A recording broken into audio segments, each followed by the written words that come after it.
mga bay, meron tayong tinitrace ngayon ito, so binuksan ko muna yan. Ganito mga bay, tuturuan ko yung mga may ganitong unit. So ito, tinignan na ito ng aking boss kaso hindi nila madali. Marunong naman sa electrician kaso syempre pagka ganito wala kayong nadali na nila to kaso wala siyang display, wala siyang temperature na dinidisplay. Ito talaga pagka mayroon yung supply, mag-green talaga yan dito. Ngayon ito totally blackout, kumanda na yung makina. So ang unang titingnan nyo muna dito is yung kanyang battery supply. Ganito mga bay, ganito pag troubleshoot nito tuturo ko. So ito, tinignan ko na to, wala siyang pumasok dito, pero i-moisture ko lang para matuto naman po kayo.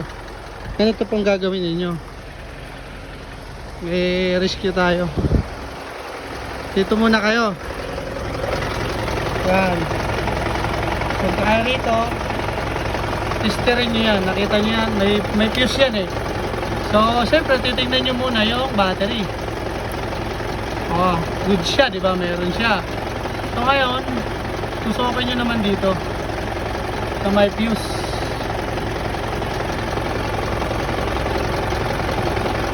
Yan, meron din siya. So dito sa pumasok sa board, meron din. Kung yan eh meron dyan, ang sunod ninyong gagawin, ito nakabukas kasi titingnan ko rin yung compressor niya kasi hindi nagana ng aircon. So sunod yung gagawin, punta kayo dito sa board. Ito. So dapat mayroon tong supply kasi mayroon doon sa fuse sa battery, di ba? Meron. Pagka wala meron doon, syempre dapat pumasok dito yan. Ayun. Yun. So pagka ganyan, ibig sabihin open circuit yan, walang pumasok na power supply. Nahilaw siya oh. Open circuit po yan ibig sabihin. So hahanapin natin ngayon yung putol nito or baka nag-corrosion. Hahanapin ko pa ngayon. Tapos pagka mayroon na dito, mamaya titesting natin dito. Pagka nakuha ko na yung problema at nagkaroon ng power supply dito, titingnan naman natin yung computer sa loob kung mayroon. Ayun lang mga bay. Mga bay, dahil sa walang supply dito yan, pagka mga ganitong may standby, kailangan yung tingnan sa standby kasi pumasok yan doon sa naka sa standby yung isa niyang wire. Ito, so patayin na natin to kasi maingay. Malakas pa naman itong unit na to, pero matagal na kasi yung compressor na yan. So dahil sa may standby yan, mostly kasi pagka may standby, bago pumasok yung positive doon sa may panel, sa may ano niya, sa control niya, sa logic board niya, dito muna manggagaling yan kasi nakakonekta yan dito sa ano, sila. Tingnan natin to ngayon. Ito, ngayon lang mabubuksan to. Di pa na, ngayon, tigas nga eh. Ngayon lang mabubuksan yan. Yun. Ngayon, dahil sa ano, titesterin natin yan to rito.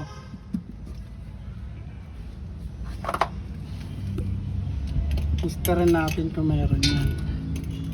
Dapat mayroon yan. Uy, wala. Wala siya oh. Wala siya rito. Ayan. So titingnan natin yan dito kasi may fuse pa sa loob yan eh.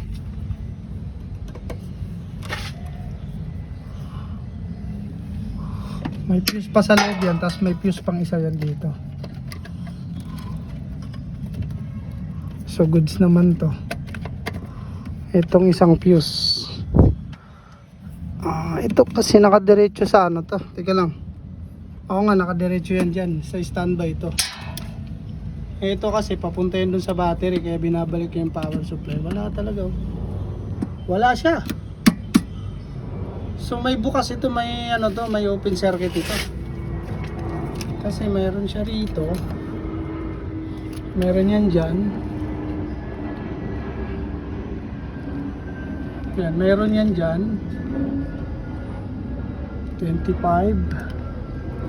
Meron din to. So ibig sabihin, ang problema nito, yung problema niya. Ito yung problema niya, yung problema nito. So kailangan natin sumuot sa ilalim mga bay.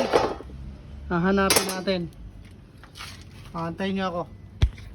Ayun, napan-checking mga bay. Binilat-lat na natin ang laman loob niyan. Para ma-sure ball natin. Pero nakita ko naman na ang problema nito. Dito lang oh. Kaya na ang problema niya. Yan oh. Kita niyo yan. Yan ang problema yan. Kasi naka-normally close yan dito sa contactor na to. Eh, normally close yan. Yan. So kapag ka-tinister mo to, pak! Nakita mo. So malamang sa malamang dahil yung contact nito sunog na. Kasi wala na siyang lumabas dito. Mayroon na. Pero ayusin natin yan kasi sunog eh. Meron na siya. Pero na dapat dito yan. Meron na. Yan. Pero ayusin pa rin natin. Dito lang oh. Loss. So dito lang nagka-problema sa normally close ng contactor. Yan oh. Nakalagay dito. Nakita niyo yan. Yan oh. Tapat niya yan. Normally close yan. 72. Ito. Normally close. So itong dalawang to may contact yan. Tsaka dun. So at least tingnan natin ngayon ng computer kung meron siyang inilabas na power. Ngayon pagka walang power na lumabas, wala, hindi yan gagana. So ito. Test natin. 7 point ano lang oh. Doon pa rin ang problema nun, no? 7 point ano. Di yan papapawirin yan. Yung mga bay, ito sunog, puputulin natin to kasi sunog na to. So pinanggagalingan kung bakit nasusunog yan, ito. Maluwag kanina yung positive niyan. Hinigpitan ko lang. Pagka naglulos kasi yan, iinit talaga yan. Lalot yan yung positive ng unit. So ngayon titingnan natin dito sa board kung gumagana na.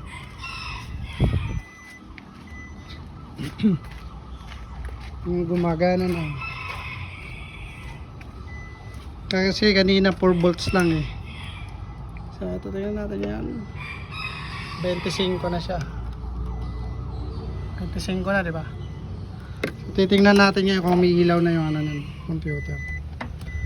Aray ko. Napagana ng ano to eh. Wala pa ring ilaw. So dapat may ilaw yan. Pag yung walang ilaw, titingnan nyo rin ito. Ito.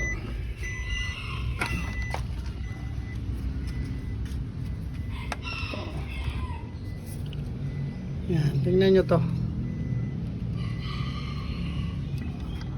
So, mayroon siya. Bila. Mayroon din.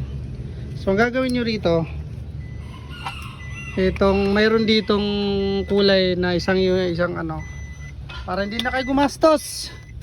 Kahit kayo kaya nyo gawin to. Ito.